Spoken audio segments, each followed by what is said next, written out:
Good afternoon and welcome to the Canadian Housing and Renewal Association webinar, Food Security and Social Housing.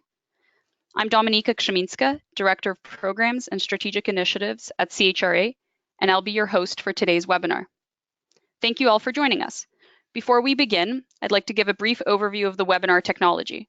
I will then introduce our agenda and our speakers for this afternoon's presentation. Moving on to today's agenda. CHRA is pleased to have with us Dr. Judy Walsh, Tenant Relations Manager at Nanaimo Affordable Housing Society, and Tara Ramkalawan, Good Food Markets Senior Coordinator at FoodShare Toronto. This webinar will discuss research around the intersections between food, insecurity, and social housing, and resulting policy and program implications. The webinar will also present on the benefits, opportunities, and partnerships created through programs run by Nanaimo Affordable Housing Society in Nanaimo, BC, and FoodShare in Toronto, Ontario, which help address some of the barriers to food security experienced by people living in social housing. I now have the pleasure of introducing to you our presenters. Judy Walsh is the Tenant Relations Manager for the Buttertubs Place Seniors Housing Project operated by Nanaimo Affordable Housing Society. She has worked in the nonprofit human service field for over 40 years in a variety of settings. Her early career involved working with children, youth, and families, and she has spent the last 20 years working in supportive housing for individuals with mental health and addiction concerns, physical disabilities, and with seniors. She completed a research study on the barriers to food security as part of her doctoral degree from the University of Victoria, which was completed in June 2016. Tara Ramkalawan began a degree in space and communication science many years ago, but while taking a break to raise her three children, she found a passion working and volunteering in community garden projects, markets, and health promotion, mostly in Bathurst Quay neighborhood of Toronto. She has been a tenant representative in Toronto Community Housing since 2006, an experience which helps her to appreciate the diverse experiences people bring to the table. Tara is currently FoodShare Toronto's Senior Coordinator of Good Food Markets, working with communities across Toronto to increase access to fresh fruits and veggies. Welcome, Judy and Tara. I'm going to turn it over to Judy right now. Just going to share her screen.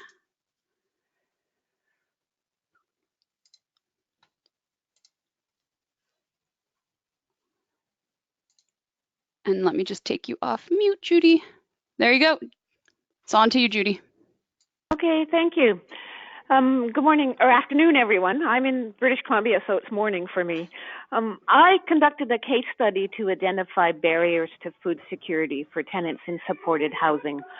The goal of the study was to provide practical recommendations for funders, government, and housing providers to support overcoming these barriers.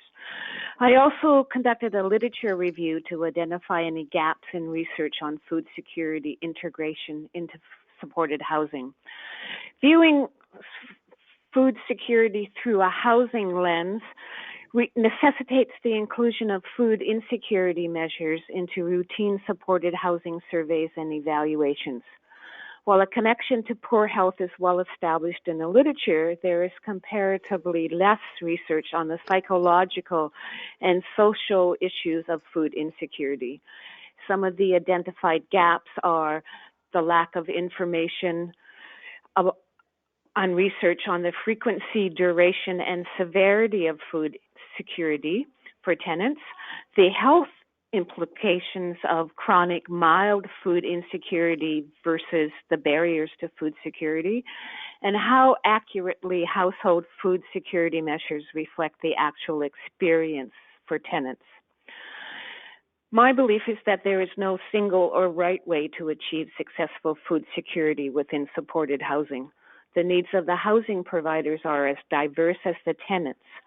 Food insecurity for tenants can be due to several factors: the amount of money the tenant spends on food, the difficulty in shopping in their neighborhood, and the quality of the food they receive from charitable locations, just to name a few. For low-income individuals, maintaining a nutritious diet can be a significant challenge. The rate of food insecurity that has been measured in Canada is a marker of the dietary compromises that low-income tenants have to make every day. Food insecurity tends to follow a predictable sequence from worrying about not having enough money to buy food, to compromising the quality, and then to reducing the quantity of food. A lack of income means having to make choices where to purchase food, what food the individual can afford to purchase, and when food can be purchased. And although there is a clear linkage between income levels and food security, unlike the recommended allowances for housing, at this time there is no established upper limit beyond which households are considered to be spending too much money on food. I argue that the identified barriers reinforce the need for the integration of food services and programs into supported housing projects. I further argue that the problem of food insecurity is intertwined with resource constraints. I was a member of a provincial advisory committee with the goal of strengthening awareness and encouraging action to systematically integrate food security into social housing. The committee developed an action framework with the goal to provide practices and information resources that housing providers could use. The framework was guided by the vision that food security needs to be recognized as integral to the health and well-being of tenants. The guiding principles were integration into the planning process and operations, that there needed to be collaboration with other government agencies, community organizations, and businesses, and it needed to be respectful of individual choice and needs, and it needed to provide reliable and consistent programs and services. I created a framework to provide some options for housing providers to assist in overcoming the barriers that were identified. I believe the framework has some foundational components that would be common to all housing providers, and it would require an organizational commitment.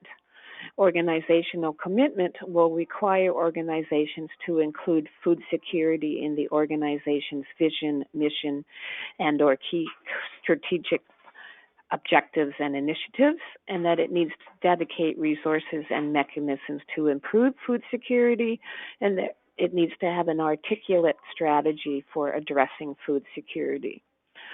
It is also critical to note that there will be movement along the continuum, as no one stage is superior to another, and that all of the stages must evolve concurrently. This recognizes that each individual has a different place along the food security continuum. A comprehensive approach is essential because one size does not fit all. What works in one building may not work in another, and what works for one tenant may not work for another.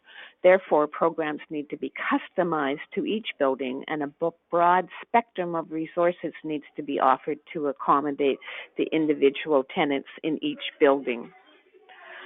Adherence to these principles with the recognization that food security exists along a continuum will require that housing providers have a food security standard which is flexible enough to allow for individual initiatives to come from the bottom up, that it needs to be a multi-pronged approach that makes connections between other food and non-food programs, that it allows the opportunity for food choice and autonomy, and that it knows that an individual tenant's place along the continuum and their nutritional requirements will change over time, and they need to make allowances for this, and to understand that meal delivery programs may be necessary in some buildings.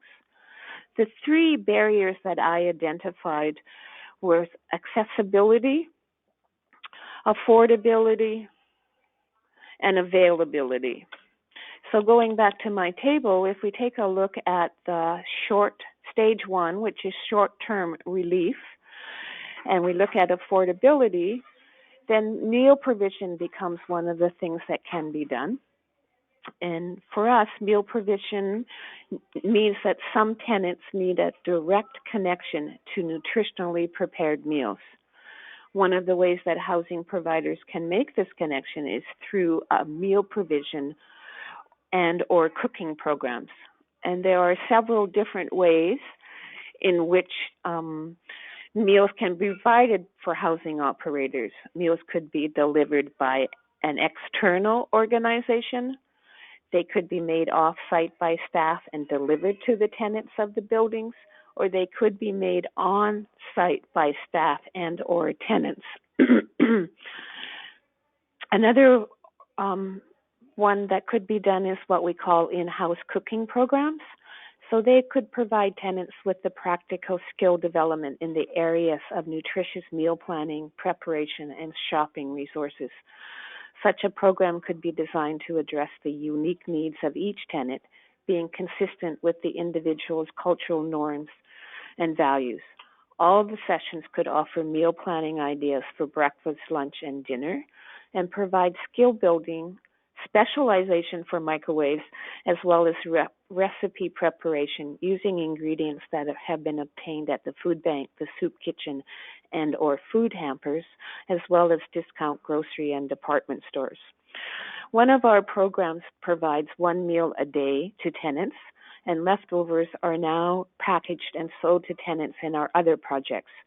Periodically, the chef will prepare extra meal items to ensure that there are frozen meals available. Such meal provision and education programs would incur costs to the housing providers, as food costs may not be included as a line item in most operating agreements. So creative budgeting will be needed. We have found that the importance of partnerships to cover food costs is necessary to be able to implement these programs. Under the area of accessibility, one of the things that we have looked at is gardening. So gardening can provide opportunities for creativity, self-expression, social interaction, and improving self-esteem. An abundance of produce can be shared with other tenants, and tenants can help one another with the tending of the garden. Coupled with nutritional education, on-site or community gardening has the ability to improve the diets and the health of the tenants by providing the opportunity to grow the foods they know and enjoy. Community kitchens can provide an important role in the lives of the tenants. Some of the health benefits of community garden relate to the physical health of participants, better access to food, improved nutrition, increased physical activity, and improved mental health. The gardens could be seen as a place where communication with people from other areas could begin, using food and shared experiences as a starting point for understanding. This could help bring the tenants out of isolation and serve as a starting point for broader discussions of community issues.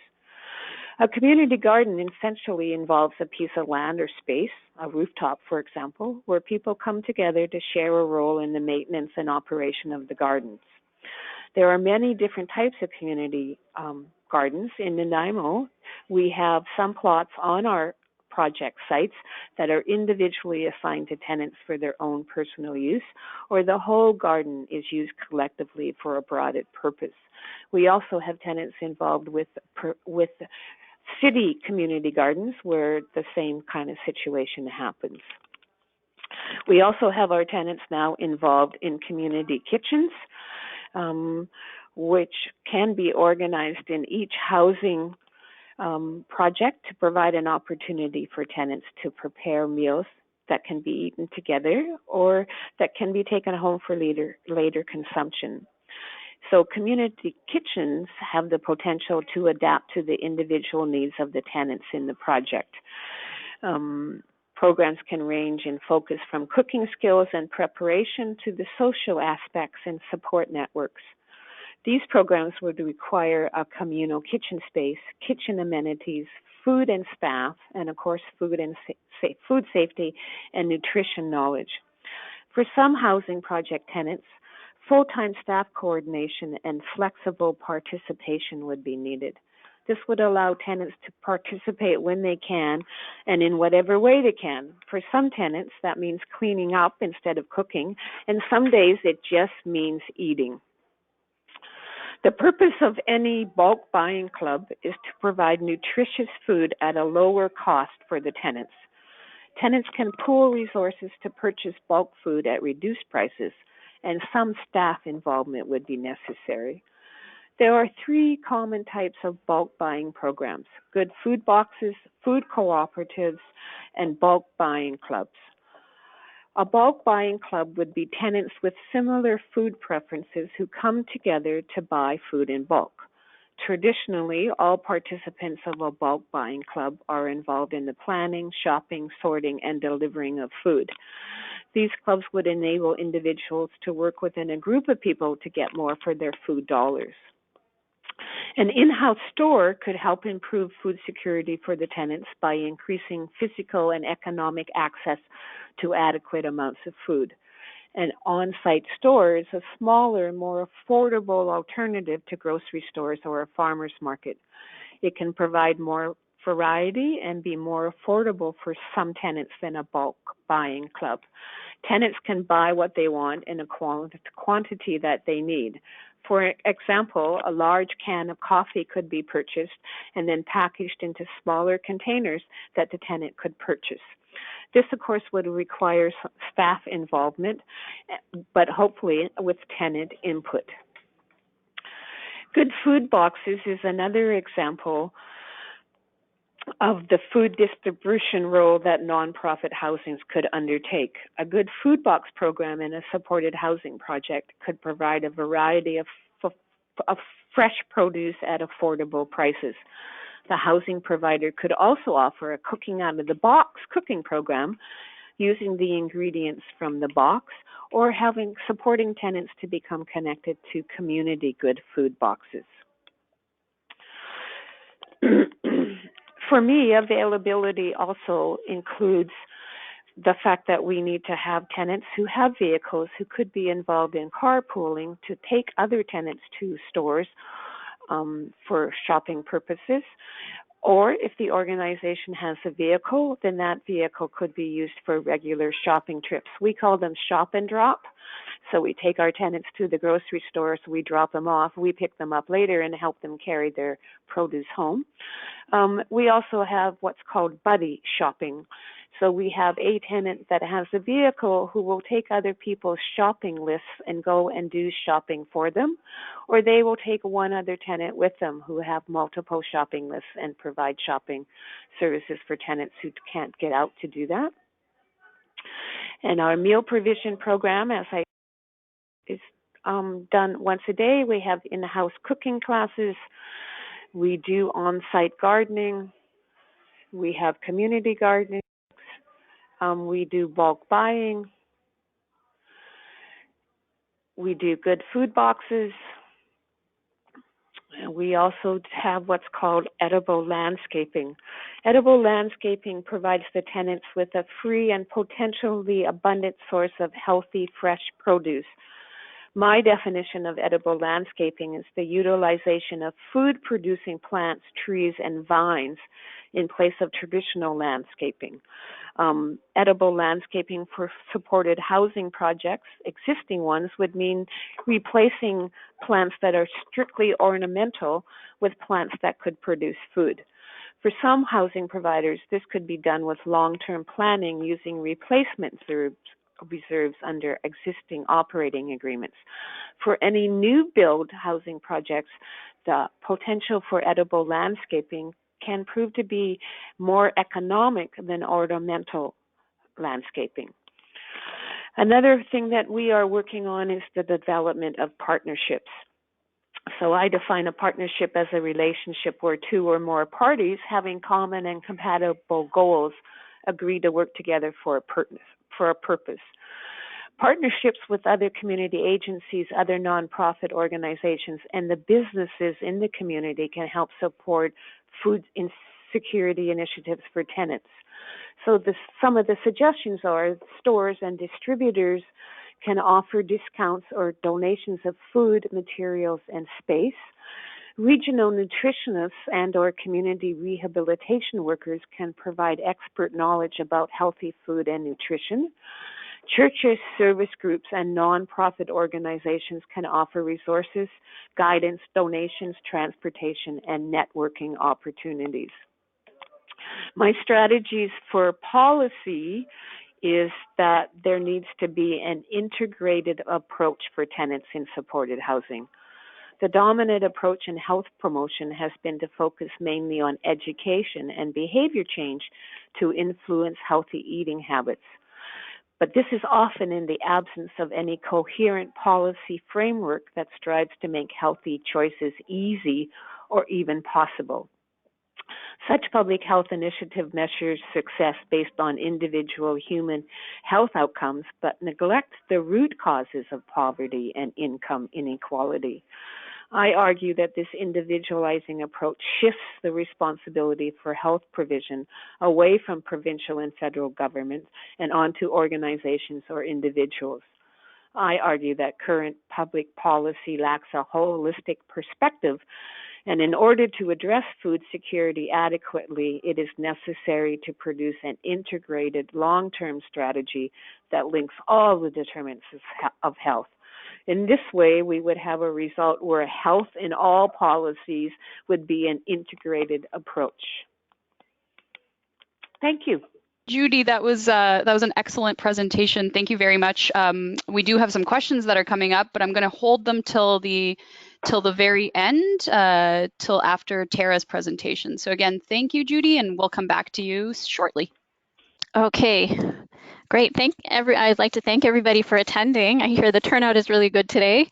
And thank you, Judy, for pointing out particularly about the need for support for all of these food programs within social housing. So I am the Senior Coordinator of Good Food Markets at FoodShare Toronto. My name is Tara Ramkalawan. And although I've been working there for a few years, about 3 years now, previous to that, I was a volunteer within my community coordinating a good food market in my neighborhood. So that's the Bathurst Key neighborhood of Toronto, if there's any people from Toronto here. And I'm also a tenant rep within my Toronto housing community. So after having kids, I thought, I developed a real passion for health education and just seeing the need for that with my own kids and within the community, and began doing different projects such as, participating in community gardens, diabetes prevention projects, and volunteer coordinating the Good Food Market. So at FoodShare Toronto, we do sort of a whole variety of projects around food. We have urban agriculture projects, produce distribution, cooking programs, composting programs. We do a little bit of everything around food. But I'm in charge of the markets at FoodShare, and I have two programs right now that I'm in charge of. One of them is our good food. Oh, sorry, I'm not changing the slides. So the picture on your left there, that's a picture of one of our good food markets. And our Good Food Market program is a program where we partner with a community. We focus on communities where food access is an issue. So that is frequently lower income communities. And we partner with the community in order for them to run a produce market. There can be other aspects to the market as well, and other things being sold there as well. But our mission is to increase consumption of and education around fruits and veggies. And on the right, there's a picture of our mobile market bus. So this is a market that we run, as opposed to the Good Food Market on the left, which is more community run. So the mobile market is a bus that visits different communities in Toronto for an hour and a half once a week, to improve access to fruits and vegetables for that community. And that's a program that we run the market.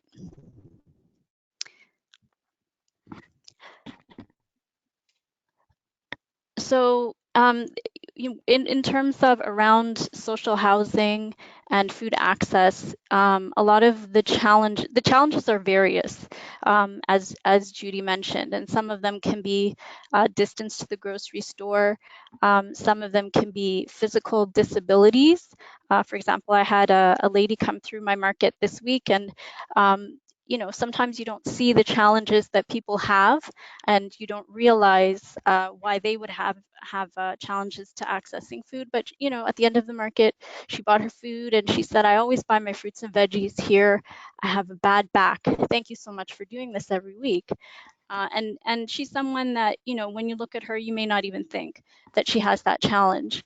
Um, other challenges could be mental health issues, and there could be many reasons why that would create barriers to food access, whether that's challenges with financial management, challenges in traveling, challenges in cooking, or organizational challenges. And then we see a lot of seniors as well having challenges with just mobility challenges, accessing food. So this picture right here is the Good Neighbors Good Food Market at 250 Davenport Road. And the coordinator there, Cheryl, when I was speaking to her about the sustainability of her market, she did express to me, she's going to try and keep this market going for as long as she can, because she says, I worry about our seniors and if they don't have this program. Other challenges to food access can be time constraints, and of course financial constraints for a lot of people just traveling to the grocery store, especially if you're just purchasing for yourself. For you to spend, if you're an adult and you're spending $3 going and coming, sometimes it's a considerable amount compared to the amount of things that you want to actually buy from the store. So these markets provide a great opportunity for people to save a little bit of money.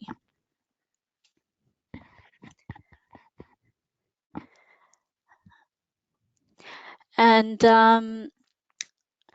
as well, another challenge is for single parents traveling to the store by themselves with their children. I have 3 kids, and I know the challenge of traveling with kids.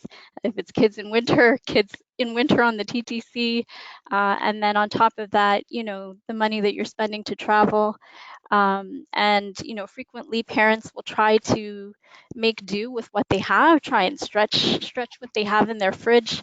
If traveling with a bunch of kids to the store, and especially if you're time constrained as well, they'll try and stretch what they have, and we'd rather see them have good access to food more times in a week or more times in a month than when they can get there. So we'd like to encourage, abundance and abundant health.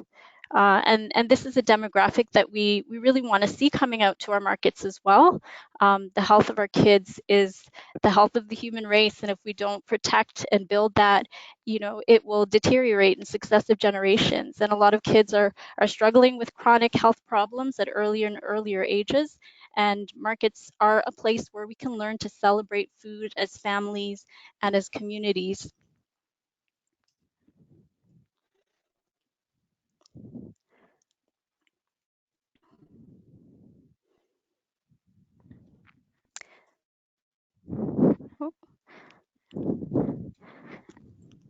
So a number of the markets that are within social housing, the good food markets that we're partnered with, a lot of them are in lower income areas, but many of them are not in lower income areas.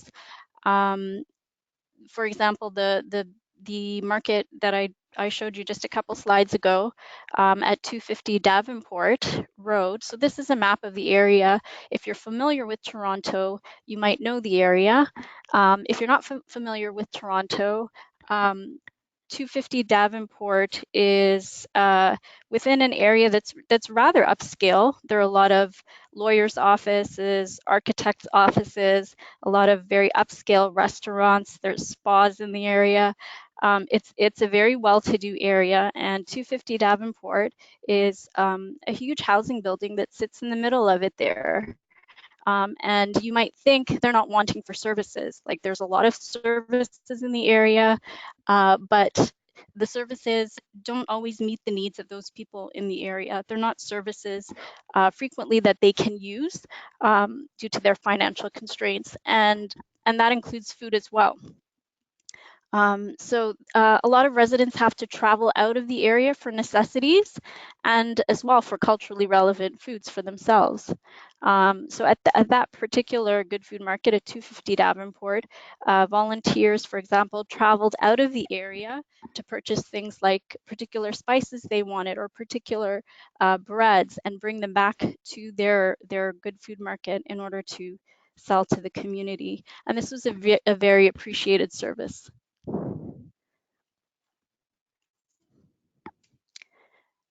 And this is the view from the Good Food Market at 150 Dan Lucky Way. So it's a relatively new Good Food Market that we've partnered with. And it's a newer Toronto housing building, so it almost looks like one of the condos. And this is the view from it. So you can see there's tons of condos, and it's the income of the area is very high.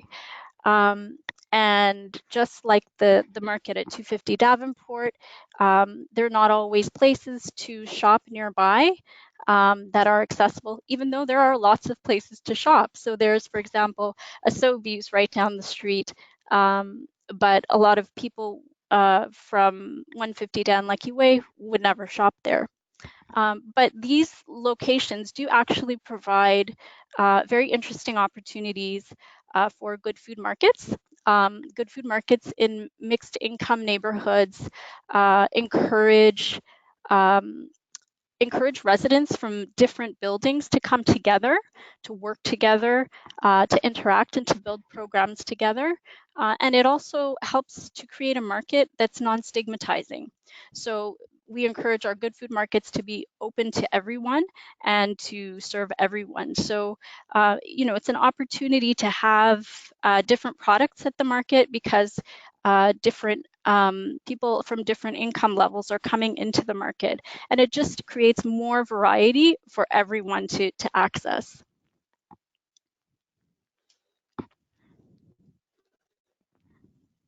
So partnerships are super important to good food markets, and we've found that Toronto Housing, for example, as a housing provider, has been very supportive of initiatives for food programs. I think every building, the experience dealing with each individual building may be different, but as a whole, we found they've been very responsive and very supportive of projects like Good Food Markets and our mobile market program.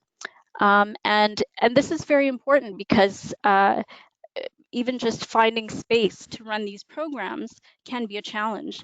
Trying to get permission to use public city space as opposed to space within a Toronto housing building is a challenge. There's a lot of red tape to get through in order to get permission to use other spaces. So Toronto Housing's been it's been a very positive experience to use their spaces.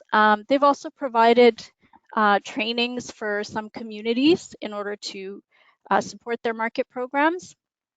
And they allow their communities to access their tenant council funds. They have tenant council funds for each area of the city that they have buildings in. And some of our good food markets have applied for and used these funds to start up their markets for things that they need, whether it be baskets or scales, and support their participation in other community events.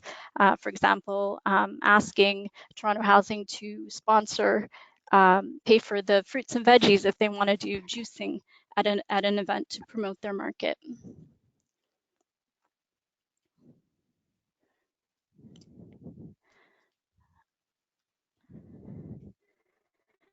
And this is the same. This slide is just regarding the same 250 Davenport market. So that one is actually supported by an important partnership. So that's with the Church of the Messiah that's just around the corner. And they provide an honorarium for the coordinator. And as well, they provide baked goods from their own cafe space to help support the income from the market. Um, and partnerships, for good food markets are very important for a lot of different reasons. For outreach, community centers and health centers in the area, they're great for promoting markets. They're also great for helping to animate the markets. So coming to, for example, having their community kitchen come to the markets to offer samples of something they're cooking just creates engagement at the markets. This is a good food market at Tandridge Crescent in Etobicoke, and this is a Toronto housing building as well. And this market started out a very interesting partnership between residents from the building, resident leaders from the building, and residents from the surrounding community that live in their own home, homeowners. And they came together to start a good food market on the street. And one of the residents that lives in the area is also an urban grower that grows food within the area. And he sells at a farmer's market and then brings whatever he doesn't sell at the farmer's market the next day at reduced prices to the good food market. So it's been a great partnership there. Good food markets also provide income opportunities for residents. So whether those are small businesses or it's just things like garage sales that you allow tenants to do.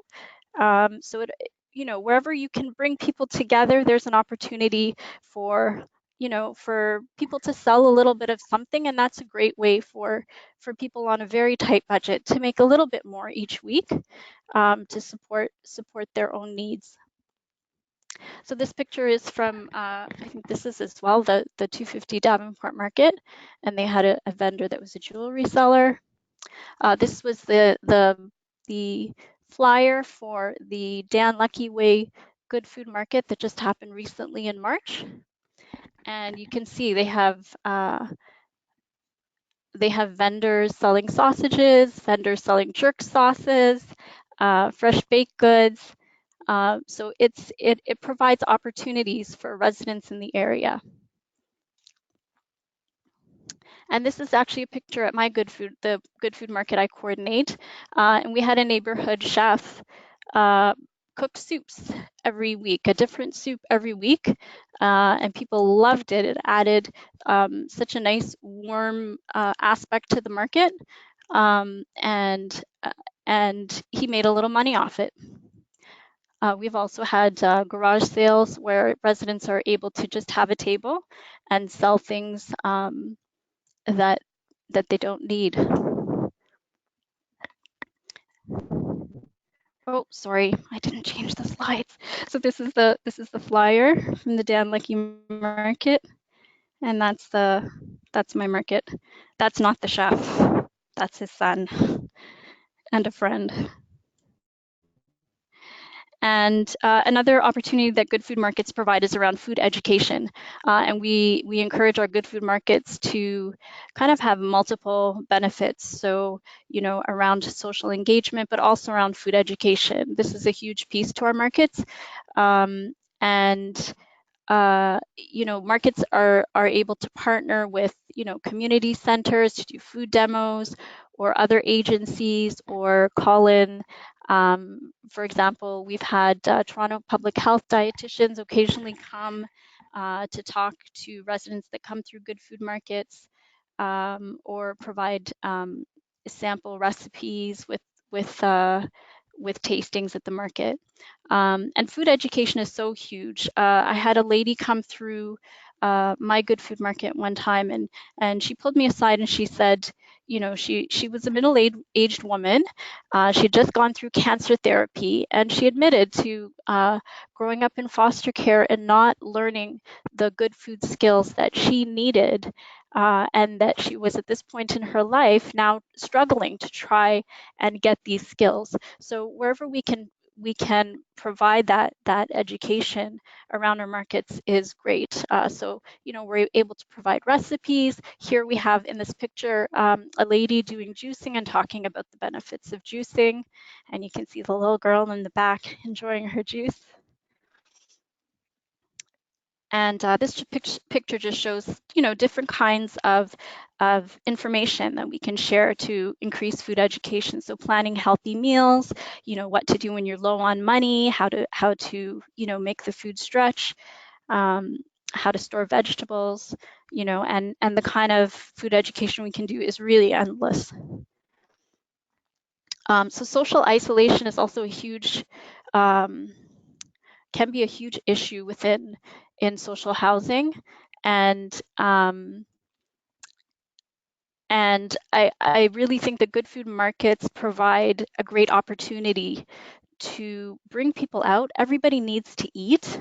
And if you're going to get your fruits and vegetables at a great price, you know, right in your building or right in your neighborhood, it brings people together. So this is a picture of a text from that was to one of the coordinators of one of our good food markets, and it just shows how profoundly, you know, these programs within the buildings and within, you know, not necessarily as far as the community center, but really based in the buildings can affect people with social isolation.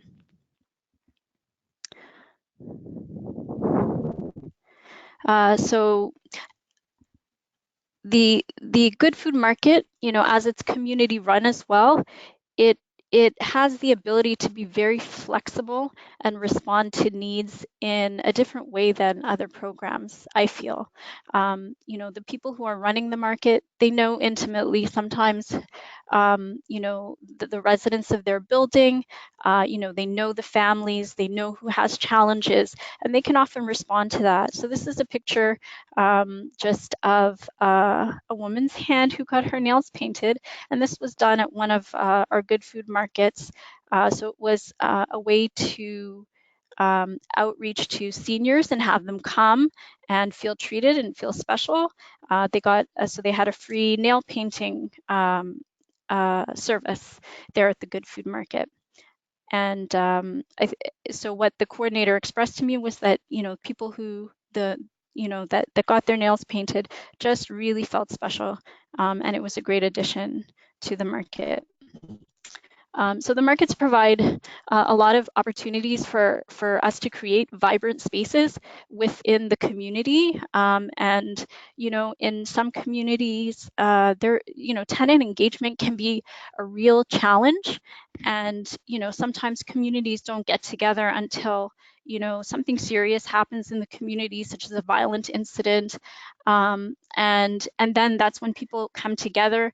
But at those points, you also see ideas flowing among tenants about things that they can do, or you know, programs that they could run together. And we need to provide more positive opportunities for positive gatherings in which these brainstorming sessions and community collaborations can happen on a regular basis. So good food markets are also great for allowing tenants to develop their skills. So volunteers who are involved with the good food markets, there's such a range of different ways that they can be involved. And it really caters to a wide variety of skills. You know, there's people who can do make flyers, or you know, improve their presenting skills, improve language skills for new immigrants.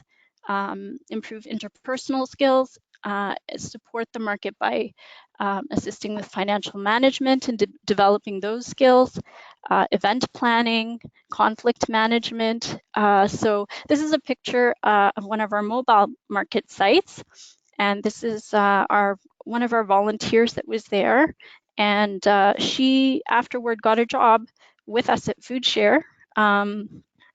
At our Grab Some Good TTC markets for the last 2 years.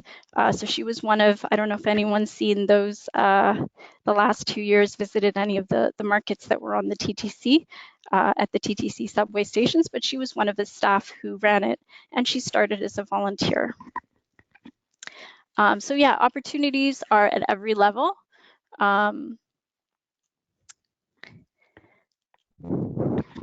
And I'm going to reiterate again a little bit of what Judy said about, these sorts of food programs within social housing needing support.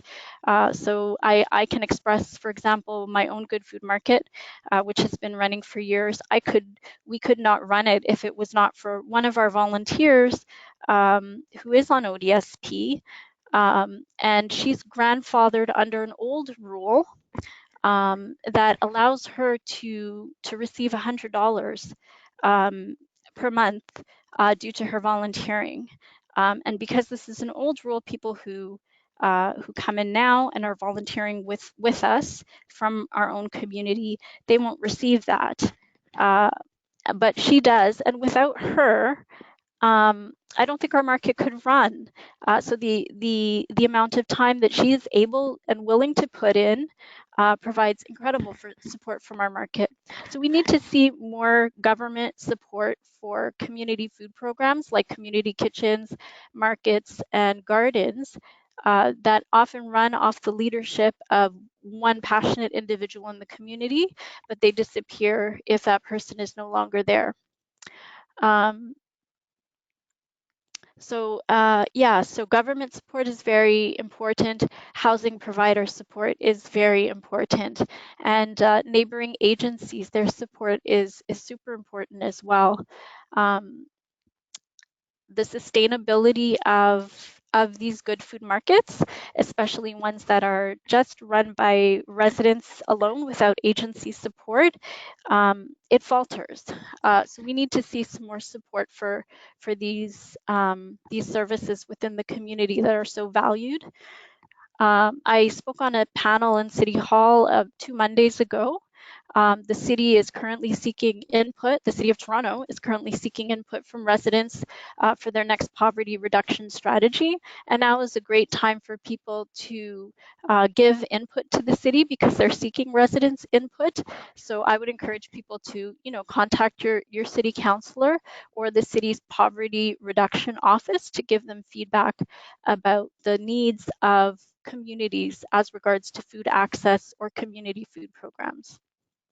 So just in closing, I just want to emphasize, my experience in seeing the multifaceted benefits to the community of markets. In higher income communities, we see farmers markets, and we don't have that same kind of opportunity within lower income communities, and we need the support for it. It has so many benefits other than just food access. Thank you very much. Thank you so much, Tara, and thank you, Judy, as well. I would like to open the floor to, I would like to open the floor to take any comments or questions that you may have. So I'd like anyone who has comments or questions, if they can type them into the dialogue box on the control panel if you haven't already. But I'll start with the ones that we have. So I'm just going to unmute Judy as well. All right. And so I have a question from the beginning of the presentation, but it's relevant to the both of you. So the question is, what supports do tenants need to take on leadership roles for gardens, kitchens, and markets that you've both discussed? If you want to start, Judy? Certainly. I think some tenants need the support of staff people and the encouragement, and to have a staff person walk with them, for lack of another way to say it, and help them when they make mistakes and pick them back up again. We do that through modeling, like our staff will do that, and this is sort of how we lead, and then we will step back and let the tenants carry on. And I find that extremely valuable because the tenants then have more ownership of what's going on. Okay, thank you. And Tara, especially for the community-run markets that you discussed, is there anything that you would suggest that, what kind of supports tenants require, or it would be beneficial for them to have to be able to take on these leadership roles of running markets and whatnot? I would love to see if there was some sort of funding, even if it's just within the neighborhood improvement areas or within Toronto, for there to be some sort of financial support um, for for coordinators of these programs. I see over and over again that people who are running these programs, who are volunteers, it only happens in some communities, because it's only in some communities there's that one passionate individual who's willing to do it, and when they're not there, the program disappears. Okay, thank you. I have another question, and this would be, I think we'd start with Judy again, and the question is, so one of the root causes of food insecurity is financial constraints, and you've both mentioned this, and therefore looking at income supports is key to addressing this root cause and the root cause of food insecurity. So the question is, what is the role, or what should the role be of housing providers in addressing advocating for an appropriate social safety net for tenants? Okay. It's a big question, I know. Yeah, sorry. That's a very complex question, because the whole issue about poverty is such a complex question. I think when we keep the focus on just poverty, that we are missing some of the underlying things around food security. So those things about accessibility. So there are some barriers that I determined that it didn't matter how much money the individual had, that those barriers were still there. So my belief is that housing providers should always be advocating for anything that can be done to improve the health and wealth of their tenants. So our organization belongs to a provincial association of housing providers, and we advocate with the government on a regular basis. Okay. For an increase in income assistance, for an increase in minimum wage, for more affordable housing stock, et cetera, because it's all connected from my point of view. Thank you. And Tara, I know at the end of your presentation you mentioned that it's important for us to be present at any opportunity where we're able to advocate for, whether it's in addition to the poverty reduction strategies or whatnot. But what do you think is the role? And it might not be specifically just about housing providers, but about these social organizations in advocating for appropriate social safety nets for people, especially people who are experiencing food insecurity and other issues. Yeah, so I do think that social housing providers do have a role to play. I know within TCH, they have a tenant engagement system, although it changes over time. How the system is working, but they do have tenant representatives. They do have tenant representatives on the board of TCH that are there that can advocate. I don't know. We always want more from TCH, and I know that at some point it's difficult for them to do everything, and so their capacity as a housing provider, is sometimes limited as well. When we, for example, look at, I think there was an article a while ago, maybe a year or two ago in the paper about what mothers would get paid if they if we could pay mothers, for everything they do, their food services, psychological services, et cetera, et cetera, et cetera, it would be like $120,000 job, right? So, the same for TCH. I think, they do have to advocate as much as they can within their capacity. But it does fall to us as residents of Toronto, and nonprofits and agencies as well to take up that banner. For sure, yeah. Thank you.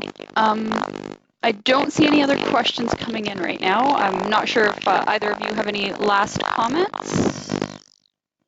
Nope, that's good. So that's all the time we have then for today's webinar.